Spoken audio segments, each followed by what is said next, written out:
Several New York Times reporters were subpoenaed to appear before a grand jury today after the paper published stories raising security concerns about the new Air Force One, a plane gifted to the Trump administration by the government of Qatar. White House correspondent Liz Landers looks now at the questions the case raises about freedom of the press. In some cases, the subpoenas were served by federal agents to New York Times reporters at their homes. The paper denounced the actions and vowed to fight efforts to compel the reporters to identify confidential sources.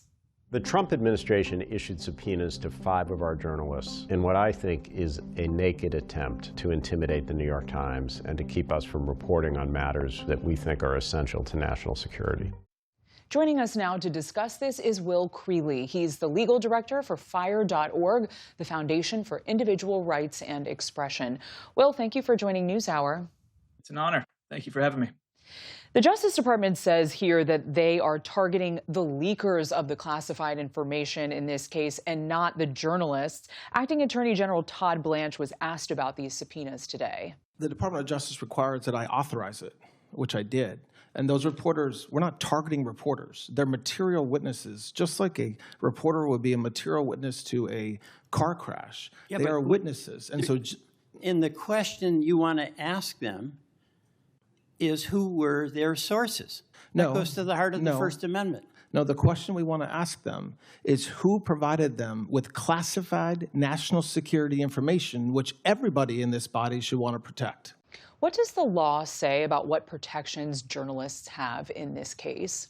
Well, the law has been clear for a long time that somebody else's illegal conduct does not remove speech about a matter of public concern, like the president's new jet, from First Amendment protection.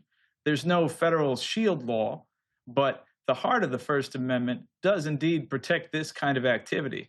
What we're seeing here should be a last resort. Subpoenaing reporters is a shot across the bow designed to get people to stop asking questions about subjects the administration would rather not talk about. And it's chilling.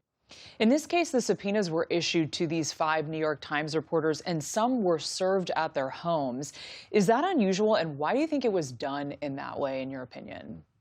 It is unusual, and it's theatrical. It's designed to send a very clear message. Stop asking questions, sit down, and shut up. I'm awfully tired of federal law enforcement agents showing up on people's doorsteps about protected speech. And unfortunately, this is just the latest in a pattern. This administration has evinced a real hostility to press that should concern Americans no matter their politics. It's designed to get people to sit down and be quiet. The New York Times has said that it will fight these subpoenas. How do they do that, and what could they argue in court? Well, 55 years ago, the New York Times found itself in the Supreme Court defending its publication of the Pentagon Papers. And in deciding that the publication of those papers was protected by the First Amendment, despite the arguments then, like now, that national security dictated otherwise, Justice Hugo Black wrote, "The First Amendment was designed by the founders to protect the governed, not the governors." That's us. And I hope the First Amendment will protect the New York Times again here. I imagine the New York Times will fight. They've called it brazen, and so it is. What happens if the reporters refused to testify? Well, I don't want to speculate, but we shall find out. I imagine they could be held in contempt. We will see. We will be watching closely. I think, again, every American who cares about a free press, who cares about knowing what's going on with our government, should be tuning in. This isn't an authoritarian dictatorship. We're not China. We're not a repressive society where you can't ask questions of our leaders. We should want to know what's happening with the folks who make decisions that affect our lives, including the President of the United States. You mentioned this, but this is not the first time that the Trump administration has tried to subpoena or question journalists about stories that are critical of the administration or the president. Is this a pattern that you're seeing? How would you describe this kind of behavior? Again, the president is in court and his administration is in court against the Washington Post, the New York Times, the Wall Street Journal. Just last week, my colleagues were in Iowa State Court defending a pollster, Ann Seltzer, against charges filed by the president alleging that her poll constituted consumer fraud. It's beyond the pale. It is a direct attack on the First Amendment's protection of our free press. In the 250th anniversary of our country, we should demand better.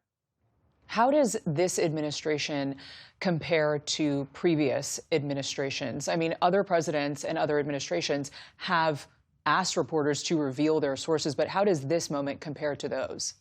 That's right. Other presidents have done it, but this is not something we should get used to. Just because other presidents have done it, and they have, of both parties, isn't a grounds for justification. We shouldn't normalize this behavior. We should ask for the freest press we can demand. That's what we deserve under the First Amendment. That's what we are guaranteed beyond deserved. Again, I think that you have to look at this in the larger context of the president's attacks on the press, really almost from day one. Attacking the press has been a trademark of his, and the result is a chill on speech. Will Creeley, thank you for your expertise. Thank you so much for having me.